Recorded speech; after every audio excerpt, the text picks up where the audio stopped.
Right. Welcome to the Racially Just Schools podcast. My name is Terrance Green and I am your host. And you are in for an amazing treat today. We have none other than Dr. Travis Bristol here on the Racially Just Schools podcast. Welcome to the podcast, Dr. Bristol. Thank you, Dr. Green. Good to be here. Good to be here.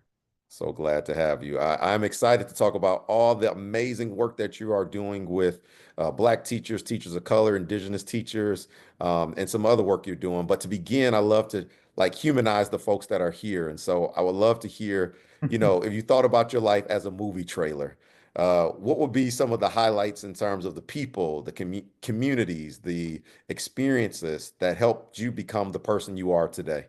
Hmm. So clearly as someone who doesn't really watch movies, but I'll take the latter part of that. I do think that part of my story around how I arrived here and the kind of work that I do is attending an Afrocentric school in Brooklyn, New York. Mm, And I tell the story, right? So up until the sixth grade, I went to, and the school is still around. It's called New Grace Center, still there. I remember in the first grade learning about Crispus Attucks, learning that key to this country's founding, a person who spilt their blood, right, for this country's founding was a person who was right part Black, and later I learned part Indigenous, right. I remember in the first grade writing letters to the South African government to free Nelson Mandela. wow. All of my teachers were Black. Wow. Jesus is Black, and I saw pictures of Jesus as Black. And then I go to a public school in the seventh grade, and it's the first time I heard, not learned, first time I heard that Christopher Columbus discovered America. Right? Um, my schooling became, I would say, violently Eurocentric Mm, in the seventh grade. And so I think for me, some of these early lessons around understanding, I learned again that in elementary school that some of this is problematic, right? But some of the survival of the fittest, that as people of African descent who live in the Americas, that the fact that I had survived, that my ancestors survived the transatlantic slave trade, meant that I was strong, that I was resilient, and there was nothing I couldn't do. Um, so I think absolutely for me, part of this early life experience was absolutely right. This Afrocentric school I attended in Brooklyn, New York, with Black teachers, surrounded where Blackness and Black people were centered and central, right, to um, uh, both my worldview, the construction of this country, and their centrality to a world and to a world community, a global community. wow. That's beautiful that you've had that experience so early on in such formative years.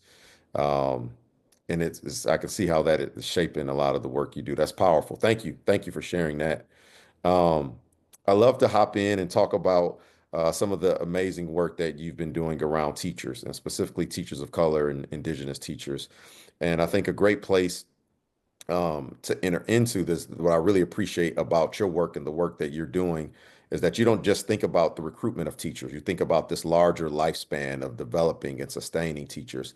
And I'm curious, what might you offer to school leaders, to district leaders, about how they might create the types of environments to not just only recruit Black teachers, Indigenous teachers, teachers of color, but to make sure throughout the lifespan of their career, they're supported in very healthy ways so that they can thrive as educators. Yeah, no, I appreciate the question, and I think your framing is right. I mean, and some of that framing was what I sort of took up in my dissertation work many years ago, realizing that policymakers were asking the wrong question. They were asking a question about recruitment, and the right question was one around retention. Because if you can understand the organizational conditions, the dynamics that keep people, then you can use those to then recruit people, right? And so much of my earlier work was really around, I think, shifting and asking, I think, another type of question. But I think to the question that you've asked, it's also about, it's about understanding why people are choosing to stay and move. And I think, for school leaders, and one of the reasons why in some of my own teaching work, I began actually training aspiring principals was because I thought it was important for principals to understand what are some of the dynamics that are happening in schools, the racial dynamics that are happening in schools, particularly around between teachers, that might influence some of their decisions to stay and to and what might constrain their ability to thrive. So, for example, right, understanding uh, walking the halls for the administrator during lunch and seeing which teachers are in their classrooms and which teachers are in the teachers' lounge Mm, might provide some insight into um, why it might provide some insight into sort of like racial isolation and who feels included and who might feel excluded. And so in my own research, right, I had participants say, like during my lunchtime, during my lunch break, I can't even I won't go to the teachers' lounge because all they do is talk about the quote unquote misbehaving quote unquote black children. But also during my lunchtime, people are bringing other quote unquote misbehaving students to me so that I can't even mm, like leave my classroom. And so just walking for the administrator, right, to walk the halls to see who's where during um, um, during time that's sort of downtime, right? Gives some insight into what's happening in the organization and what might need to be shifted in service of creating a space where teachers of color feel, Black teachers in some of my original work feel like they belong, like they thrive. Now, that's, I think, one piece of it. okay. That's about the thriving but, the piece around retention, we know that teachers don't leave their students, right? Teachers come into teaching because they want to um, transform the lives, improve the lives of children. Teachers leave their principals. They don't leave their students, they leave their principals. And they leave their principals because of the working conditions that principals create. Now, it's important to note that we shouldn't put this all on principals. Principals need support, and this is where districts can come in, right? Districts should not track the most novice teachers into the most challenging schools. So we can't give the principals who have the least experience the most challenging tasks. And if we're doing that, we should avoid doing that. We need to think about how we develop the capacity of those principals to create the conditions whereby teachers believe that they can do their best work, teachers of color, right, in particular. So, I mean, I'll pause there, but I think it's both thinking about some of the understanding some of the organizational conditions that make it challenging for teachers and Black teachers in some of my original work to feel like they can thrive because of how they're placed. Yeah, And then the other piece is about how the kinds of supports that principals need to ensure that that they're creating the conditions for Black teachers to stay in their schools so they don't leave their schools. gotcha, gotcha. No, that's so important. Prior to becoming a faculty member, I was a high school science teacher, and so there is that, one of, I don't know, maybe three black male teachers in the whole high school. So there Wow. is that black tax that experience now as a university professor. Um, Yeah. but you talk about these organizational conditions, which I think are super important. You mentioned the interpersonal pieces, right? We teachers, they typically leave not their students but their principal. But there are these larger organizational conditions. So I'm curious if you could talk about some of the systemic issues and barriers that kind of in many ways catalyzed the exodus of Mm, Black teachers from schools and districts, and how districts might think differently about attending to some of those organizational and systemic barriers so that they hmm can retain, Black teachers, teachers hmm of color, and Indigenous teachers. Um, I'm wondering if I could maybe just back up a bit and just talk about uh, a bit, maybe briefly, about some of the barriers as it relates to recruitment.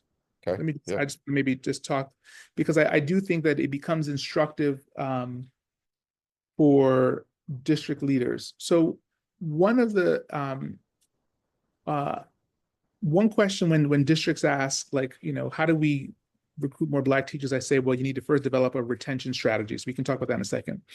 But I also say that uh, talk to me about exclusionary disciplinary policies in your school, Mm, um, because you can't build a pipeline, a pathway, a talent workforce for the adults if you begin to exclude them and push them out when they're children, right? So mm, we know, and by when I say we know, that there's mm, research, right, that that sort of documents that students who are suspended in high school have a lower likelihood of than attending college. As early as preschool, we begin to suspend, Black children are suspended at a higher rate than their peers, right? Black students account for less than 20% of all preschoolers, but represent about 40% of all preschool suspensions. So as early as preschool, we're suspending Black children. And then we turn around and say, Black people come work and teach in the school. mm, So first, schools and districts need to look at their exclusionary policies and to eliminate any disproportionality around that. That's first, and that's I think that's a structural piece mm, that districts can attend to. So that's I think the piece about recruitment.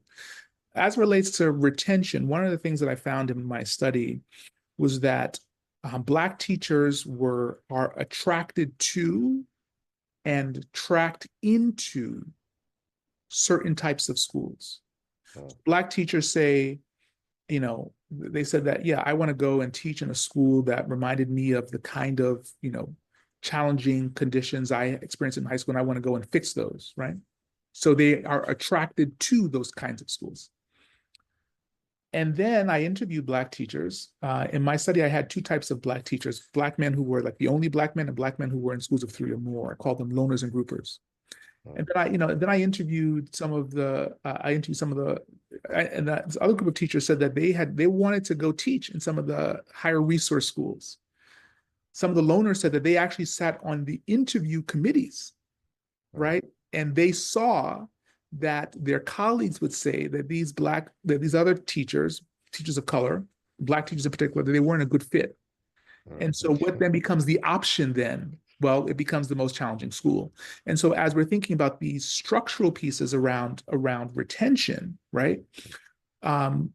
We can't districts need to be attentive to where they are tracking Black teachers, the kinds of mm, schools they're tracking Black teachers into, as well as, of course, tracking the Black students in the schools, right? But as at the teacher level, how they're tracking Black students into certain types of schools without giving those teachers, expecting those teachers to make bricks without straw, expecting these novice Black teachers, right, to sort of do really challenging work without the conditions in which to do that work. mm, mm. Wow. This is really, really rich. You making me think of a myriad of questions, but one of the questions that I had thought about earlier, somewhere in your work, I read about you writing about the policing of Black teachers, particularly Black male teachers. Mhm. And, I work with school leaders and preparing school leaders similarly. And I remember having conversations with several of the Black men who've come through our program who, by the way, many years out are still not APs, in Yep. part because they didn't want to be disciplinarians, right? Because Yes. those were the only roles that they Yep. had for them. And Yep. so, but these brothers, Dr. Bristol, you talking about pedagogues, you Mm, talking about intellectual mm, savants. You hmm. can't get none better than that. But they were like tracked into being Yes. disciplinarians and they shunned Yes. that. So I guess what Yes. might you offer to Yes. schools and to districts and to boards, because the superintendents list to this, about Mm, moving beyond those racialized archetypes and expectations that are placed squarely on black men to be solely like disciplinarians. yeah. So, we know that schools reproduce the same inequities outside of the school, inside of the school.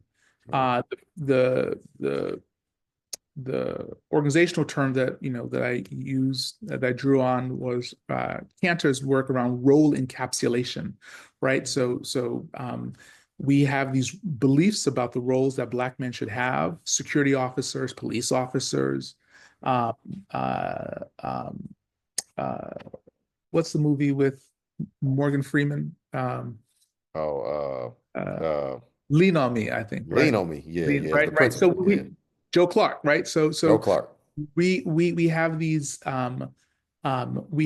beliefs around how Black men are positioned, and then we expect them and provide encapsulate them in roles inside of the school, thus role encapsulation. And so, um, for me, the piece becomes, how do we build the culture and the capacity of all of the adults to attend to student discipline or perceived student discipline? Um, I think becomes important for district leaders. It might be helpful to survey both what are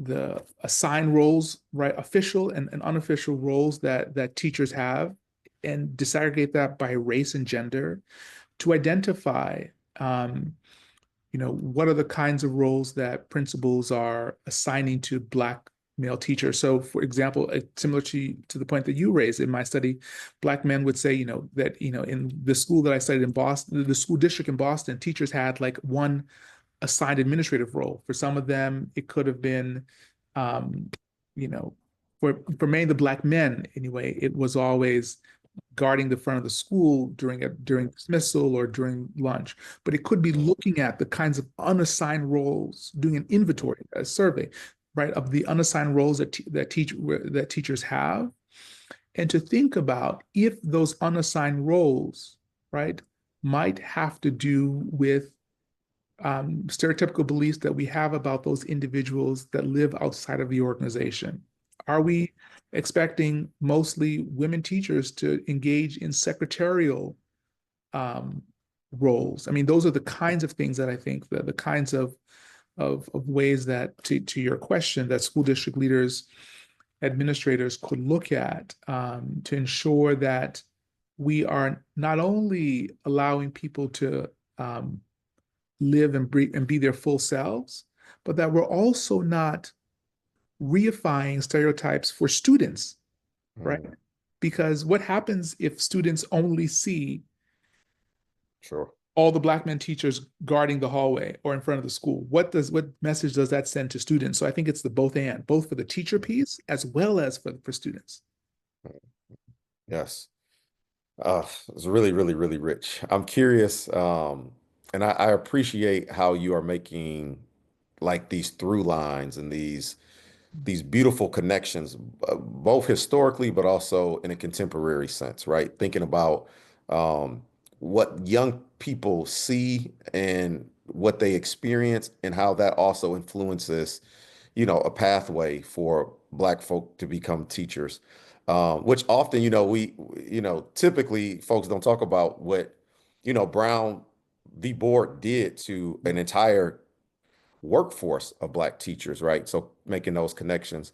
I'm curious in thinking about history and thinking about these connections, um, given that everything that's going on right now with anti-DEI policies, chilling effects, the presidential administration and all the things they're trying to do. I'm curious, what might you offer to not only school leaders and district leaders, but to classroom teachers who Mm, have a deep commitment and a deep they were drawn in a deep critical disposition to do this work pedagogically.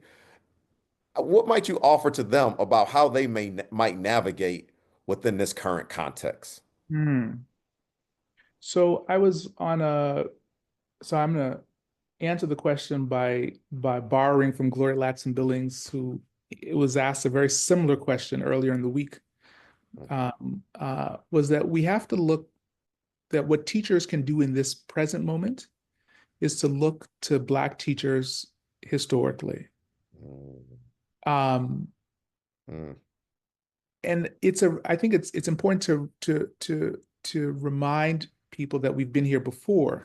And if we mm, look to the historical work of Black teachers who worked particularly in the South during Jim and Jane Crow, mm, they shut their schoolhouse doors and shut their classroom doors, and they continued to do the work in the face of mm, real terror. They continued to speak truth to power, and in so doing, drawing on Gloria Ladson Billings, some of her work, but she mentioned, they trained up a generation who became civil rights leaders, mm, who began to put pressure or to bend the arc, right? mm, The moral arc of this country. And so, um, you know, the whole egg crate model of schooling, which has been a challenge, right, for schools that schools are so classrooms are so decoupled from central offices that teachers close their doors and they do what they want. I mean, and those are some challenges for increasing organizational capacity, right? But in this moment, one of the gifts of maybe an egg crate model of schooling is that teachers can still close their door and they can still do the work and train up the next generation um, by looking to the past, recognizing that the next generation will um, do better, push harder in ways that maybe we have been unable to or can't do. love it. I love it. I love it. That's beautiful. And only in Dr. GLB style. And if you all go check out earlier episode, we had her on here. And Wow. she was in graduate school. I hadn't even thought about what Brown did to the Black teachers. And that was in her Yeah, class where she really brought yeah, that to our fore. So many shouts out to her. Thank you for sharing that. That's beautiful. Um, yeah. I'm But curious. I would also say, I've been thinking about this, and there's a there's a piece about as a Black man who has worked in schools. I started teaching in 2004, 20 plus years now. There's a piece about, and absolutely, as someone who is a citizen of this country, there are pieces of it that are fearful. There are pieces that I don't quite, that the fear doesn't quite, I can't quite resonate with some pieces of the fear. I just want to acknowledge that. But, and let me just say, and as a Black man who's been committed to thinking about and working on racial justice with Black students and Latinx students, um, I've had in both Republican administrations and Democratic administrations, I've had to close my door and do the work, recognizing that at times I would be undermined, that I'd have resources pulled. And so um, I'm doing during this Trump administration what I have had to do during um, uh, the Obama administration, what I had to do, um, uh, during the first Trump administration, during the Biden administration, and so there are pieces. I absolutely, I mean, this is on a scale that we've never seen before, right? That I've never seen before in my lifetime. But there are components of this that I think that individuals who have not had to um, do the thing without always calling attention to the thing. that there are many lessons that some of the hysteria I hear from individuals who have not had these experiences, I think they can turn to and learn from some of us who have had to do the thing all the while it seemed like so I think that there's a piece about this that um, I feel somewhat equipped to navigate because my own experience as a teacher, having my work undermined by white employers, right? Folks who, white superiors, who were, Democrats, I'm sure, right? That there are tools and strategies that I've learned that I'm bringing to bear in this current moment. It's really good. Really, Yeah. really, really, really good. Um,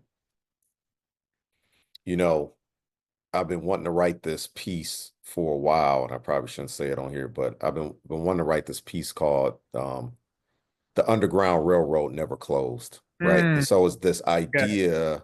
yes, Essentially, what you're saying is like, yes, it may yes, have looked differently, but it yes, hadn't stopped. Like we yes, still yes, are yes, trying to move our yes, people to, you know what I yes, mean, create yes, those. And yes, so, yes, um, yes, this this this this now requires us to remove and respond differently. yes, However, that which was constant, yes, that has never changed. Post yes, Reconstruction, post yep, Civil Rights, post yes, BLM, before yep, and after Trump, yep, like that. yep, That is part of yep, the yep, infrastructure of being in this country. And yep, so, absolutely, um, absolutely, yep, yeah, yep, um, absolutely. Yes, I love that. I think you're right. I mean that there is that the how anti-Black racism has been manifested has, I mean, it has looked differently in some ways, right? I mean that um, um, we are seeing clearly Black people are are still being publicly lynched, but to a lesser degree, right? Significantly lesser degree. And some of the ways that we've had to navigate schools and our jobs and organizations, some of that hasn't changed. And we've had to, and there are lessons, right, that we have had that we've used that I think that could be useful for others who find themselves backed against the wall mm, during the Trump mm, administration. mm, mm, yeah. And thinking about even this current administration and thinking about policy, I'm curious, if you could change one or two policies nationally, or policies that will really reverberate at the state level, as far as something regarding Black teachers, and thinking about, Latinx teachers and Indigenous teachers. I'm curious, what types of policy changes um, do you think would be most generative in supporting, not just from the recruitment part, but throughout the retention, policy wise? So I think so. One policy around maybe recruitment, and I think it's going to get at maybe recruitment and retention. We have to if you choose to work for 5 years in California, we call it a high need school. You should have no debt pursuing your college and teacher credential. It should be forgiven. Um, Black and Latinx college students have a higher debt burden than their white and Asian American peers. And so, if you're choosing to teach, it should be debt free, right? I mean, you should not have any debt. And I think that what that then might do or can do, right, is provide some level of economic, a beginning, some level of some of epic of uh, I don't know, some level of economic security, I think, for at least for beginning teachers. I think so. I think that's one policy. A second policy is, and this is happening in several states. I also chair the National Board for Professional Teaching Standards. And so what we've seen in states like California and Maryland is that if teachers choose to, in the state of California and the state of Maryland in particular, right? If teachers choose to work in a high needs school, every year that they maintain their national board certification, they get a $5,000 pay bump. In Maryland, it's $17,000. I Mm. I don't want to, I think Texas is around, Wow. Texas is I think 3 to 5,000. But Wow. if we think about, because teaching is a profession and all Mhm. teachers want to keep on, they want to improve their practice. And teachers say that going through the national board certification process has been a really one of the best PDs that they've received. How can we provide some financial incentives for Mm. people to pursue this, to improve their practice, to become better teachers in service of their students? I would say these statewide incentives around pursuing board certification, I would say would be a second policy Mm. lever that states are currently pulling, right, and are tending to. Um, that would be two. I would say third would be this idea of ensuring that states require all principals to go through high quality induction. So we've Mm. done a lot of work around quote unquote mandating or ensuring that all novice Mm. teachers across many school districts that they get induction, that they get mentoring, right? Because if you go to a teacher prep program for 6 weeks or 6 months or Mm. a year, right? You're prepared maybe to teach on day one or through month one, but definitely not through the course of your career. So teachers need to continue, we need to extend, and many districts have done this, they've extended the preparation of teachers into the first 2 years by providing teachers with mentors and induction supports. Well, given my earlier comment around teachers leaving their principals, we also need to offer those kinds of induction supports and incentivize it, require it for clearing your administrative credential by having principals go through a high quality induction, right? So Mm. for 2 years, you get assigned a mentor, certain tasks, there are certain levels of professional learning that you need to attend to. So I think that would be the third. So as someone who grew up in a Baptist church, I only think in threes. So I gave you three. Well, that's a beautiful segue because we about to close after your 3 points. Got one more question before we close and a few rapid ones. My question, I'd love to learn more about this amazing work that you're a part of in this Black Studies curriculum across the state of California. How is it shaping up? What are the main goals of it? Could you just talk a little bit about that work? Yeah. So maybe about 2 years ago. So one, I think it's important for folks to know that California has had the first in the nation reparations task force. New York has followed subsequently. First in the nation task force to document the harm and the forms of repair, because when there's harm, there should be repair, right? The harm caused to people of African descent in this state and the necessary ways that the state could repair the harm. Members of that task force, nine-member task force, approached me and my partner, who's also on Berkeley's faculty, Talani, to lead the development of a Black Studies curriculum. So one of the things that we did first was you can't do this kind of work if it's not done in community. So we had a statewide call. We invited high school students, community-based educators, and classroom teachers to help us co-design the curriculum. So so that was 2 years ago. Not last year, we worked with a group of community. We had about 7 high schoolers, and I can send you the link. 7 high schoolers, 3 community-based educators, and 3 teachers help us design some modules. Last summer, we brought a smaller group of those folks to build out about 9 modules. This current year, we have about 20 modules that we're building out. Some places that we're thinking about where and I should say this summer, we're going to be bringing some high schoolers to Cal to develop some work samples as well as to refine the modules before it goes live. We're thinking about this time next year. Um, um, uh, some of the places that we're thinking about. So right now it's a secondary school curriculum. The North Star might be California has an ethnic studies requirement. So in order to graduate from high school, you need to have taken an ethnic studies course, hoping this might be one offering.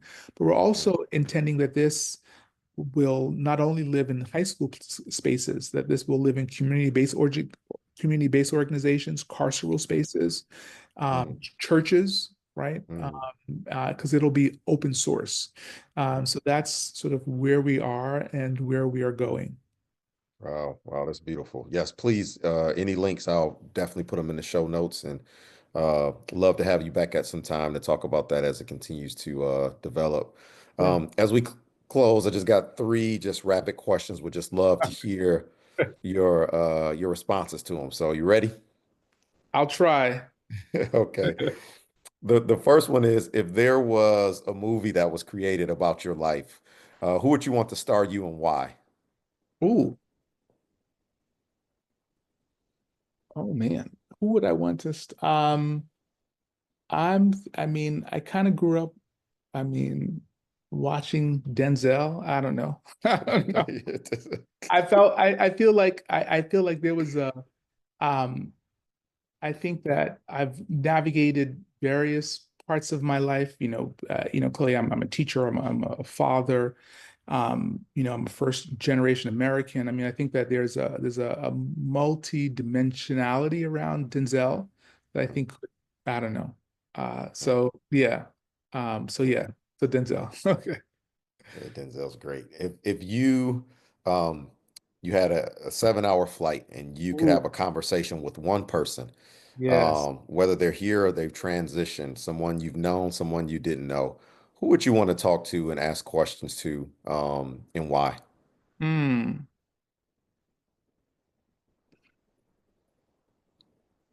Well, I'm an Abe geek, so I love the question around being on a plane. Mm. I love to talk to Nat Turner. Mm, I'd love to ask Nat Turner, mm, um,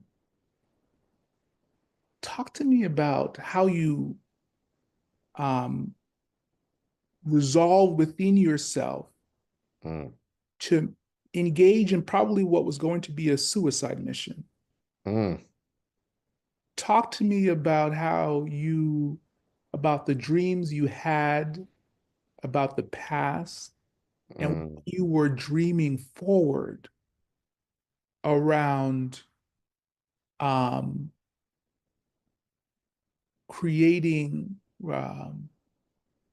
standing up, um, trying to disrupt a system that um, viewed you as being inferior in all sorts of ways. Talk to me about the courage. Talk to me about how wow. you spoke to other people to get them to buy into believing that what they were doing wasn't for them, Mm, but to give us courage, people who you, an unborn, right? mm, An unborn generation, courage to believe um, that the battle isn't for now, it's for the future.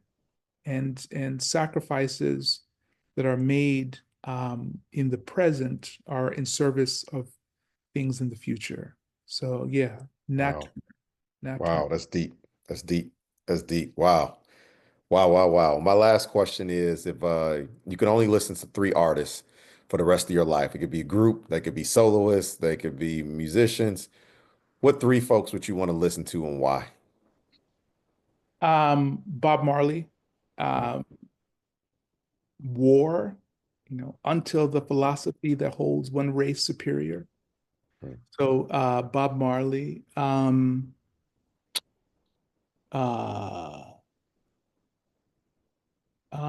three artists. I kind of like John Legend, you know. okay. Okay. John Legend's, good cool out music. And I think some of his messages is political. You said three. Um, I also, yeah, there's my parents are from South America, but culturally from the Caribbean. So, like soca, I don't know, like Marshall Montano.